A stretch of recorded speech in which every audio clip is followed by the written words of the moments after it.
Allez, c'est parti. Alors, débrief de la journée. Alors là, on a ouvert au-dessus. Donc hier, on avait une petite journée de distribution, hein. Donc on avait VAL, le POC, la VH très serré. Comme d'habitude, on a la VH au-dessus, on a nos résistances, les zones grises, hein, les zones qu'on a mappées dans les analyses du jour. Le marché, donc on ouvre ici, hein, au moment où la VWAP elle se déclenche. Au niveau des options, qu'est-ce qu'on voit? On voit que dans les premières minutes, on a un notional donc effect sur le S.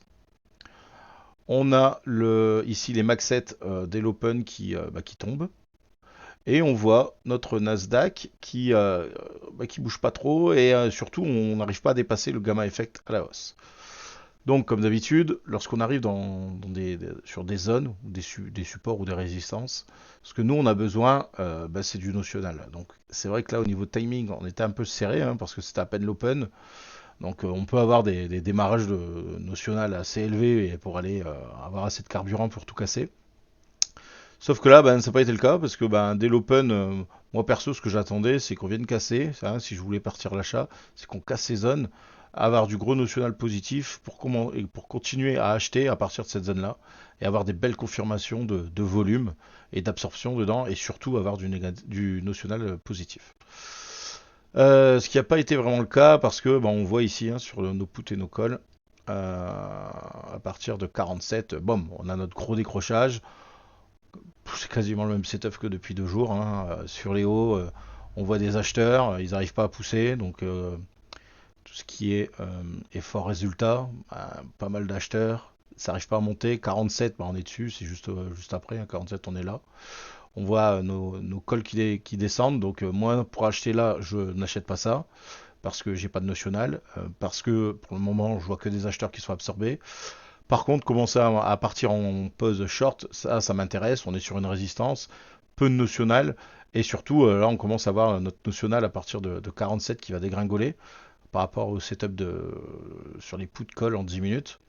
Et puis ensuite on voit cette continuation baissière jusqu'à 15h, jusqu'à 15h15 ici là, où ensuite on repart à la hausse. On repart à la hausse et on a donc des setups d'achat, d'accord, aux alentours des 15h20. Sauf qu'on voit bien ces setups d'achat. En fait, ok, ça fait remonter le notional, mais on n'a pas un gros delta. On est passé de moins 750 à moins 650, donc on a perdu que 100 de delta. On est toujours dans notre résistance, on n'arrive pas à casser les hauts. Donc potentiellement au setup de vente à l'issue, on peut commencer à partir en vente. C'est-à-dire qu'on peut déjà commencer à partir en vente à partir de 28. Donc ici, à partir d'ici. Donc là, on a le fameux range, voilà, hein, on défend, hein. On voit que toujours notre notional pendant ce range continue à descendre, donc ça conforte dans les positions short, comme on a vu hier. Et on voit que là, ici, à partir de 3, 16h03, on a un beau signal canal descendant. Donc, quelle heure? 16h03. Donc là, c'est toute cette phase-là, en fait, on tient nos trades, hein. Donc 16h03, on se trouve où? On se trouve ici. Voilà. On est toujours en haut du range et qui nous donne cette impulsion qui va arriver et qui va pouvoir même continuer. Eh ben écoutez, j'espère que ce débrief vous a plu. On va se retrouver dans l'open room pour les questions. Allez, à de suite.